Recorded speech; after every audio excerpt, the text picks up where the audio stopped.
Hello out there in YouTube land. Welcome back. So today we're going to talk about what we watch when we don't watch horror. It's actually quite a bit. Yeah. So, as everybody knows, the horror movie industry is a little bit slow right now. Yeah. And that's, the industry in general. Yeah. So we haven't been watching much that is coming out. Yeah.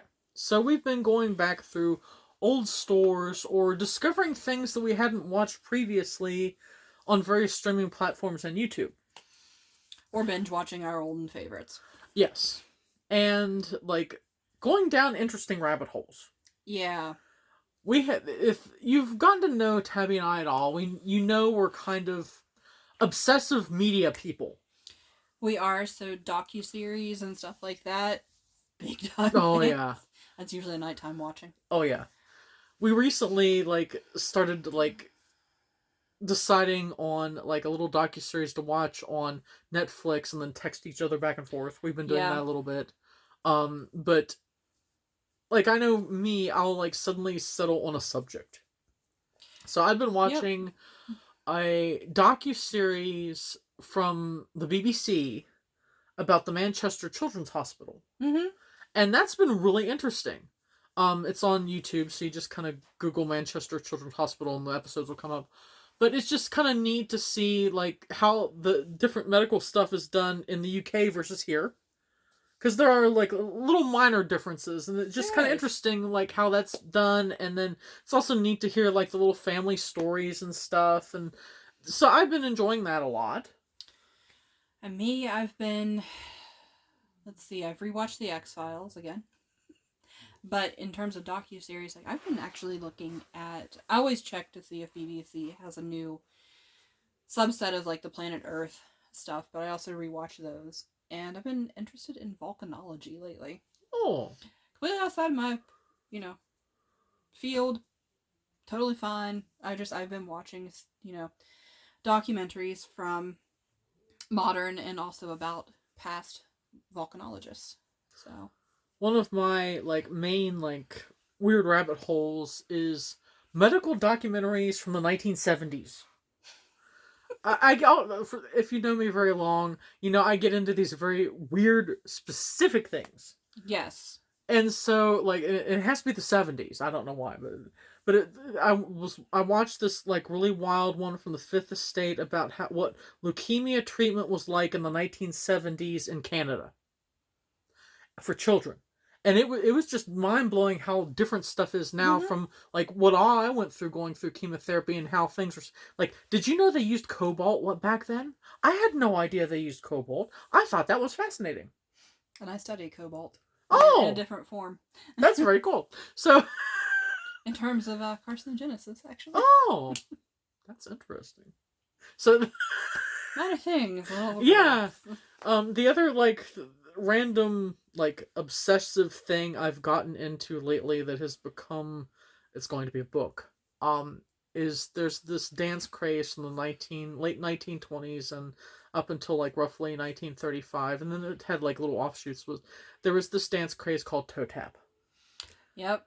And it was where people that did ballet put actual aluminum taps on the end of pointe shoes and danced on the tips of their toes. And it's fun. It is, and I have a whole playlist on YouTube. But I went down this rabbit hole to such an excessive point that I've talked to former dancers on Broadway that did toe tap. I've talked to people that the relatives did jazz ballet in the 30s in the black vaudeville stuff. I've just gone down into all the history of everything to do with toe tap, and because I've gone to this extent, I've had a couple people just mention to me why don't you write a book if you're researching to this extent? So now I'm writing a book, and I'm making Tabby help. She ends up dragged into half of my rabbit holes, if you haven't guessed. And we have this other friend, Joya, that's been really helpful, buying vintage magazines. Yeah. Specifically so I can find advertisements of old toe taps to try and find out who all made toe taps. See, I told you. So this is a rabbit hole. Yeah. I guess, I mean, the other stuff that I watch when I'm not watching horror is, I watch a lot of ghost shows. So, like, allegedly, like, Real Hauntings. I watch, Jack Osbourne's show. I watch Dead Files. And then I also watch True Crime. I like true crime stuff. And then I'm going to be completely and utterly normal here. I've been watching 1883 and Yellowstone.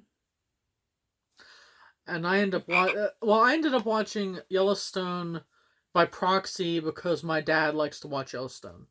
And then we had to get a Fire Stick so we could add Paramount Plus so he could watch 1883. Yeah. And I, of course, had to set all that up because I'm the technical support for the family. And so now I've been watching 1883.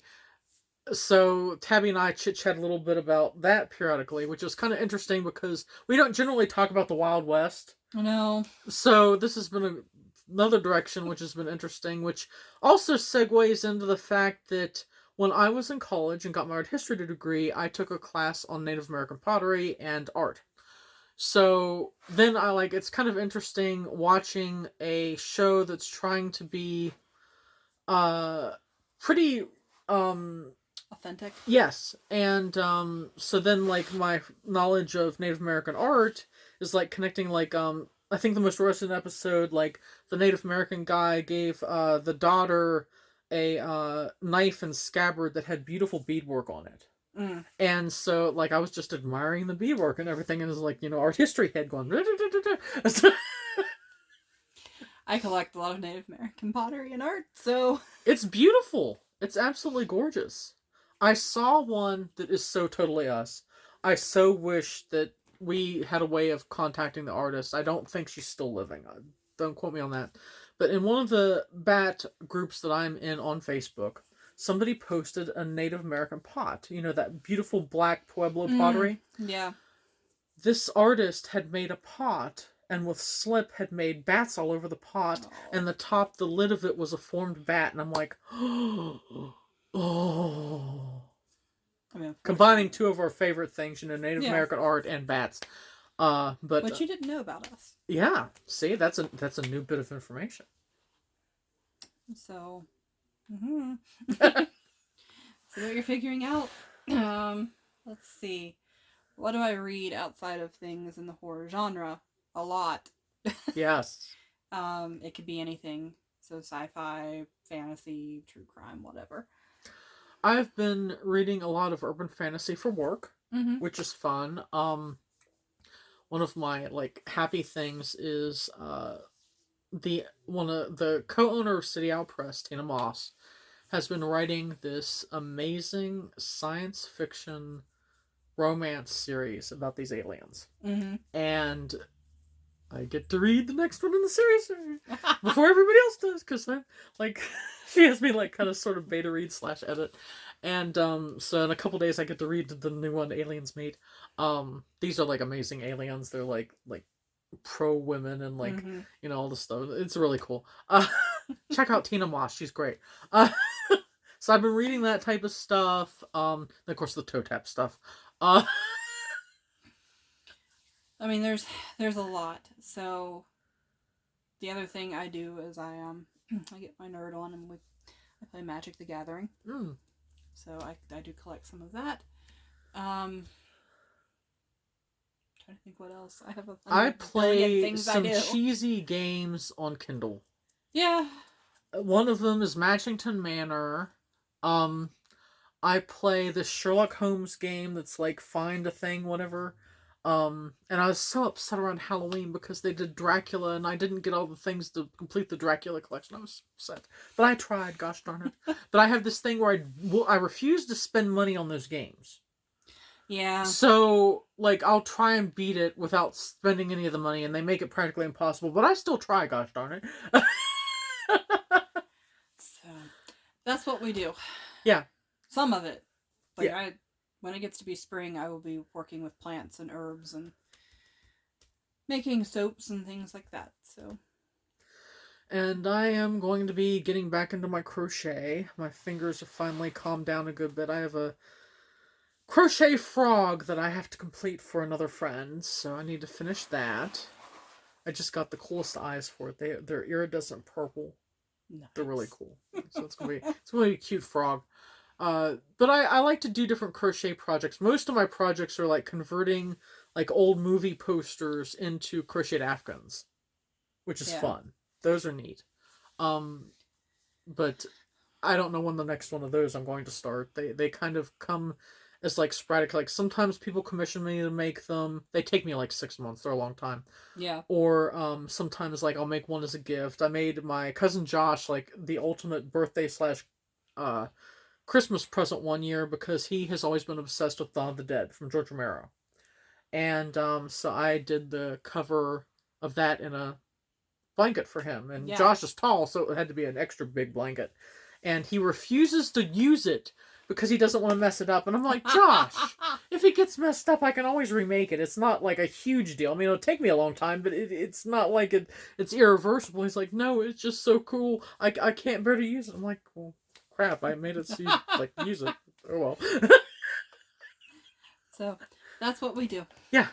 So you got to learn a little bit more about Tabby and I today, and we hope you had fun. Comment down below if there's anything that you do that we do, and we can like chat about like some fun stuff and share stories and whatnot. And till next time, bye.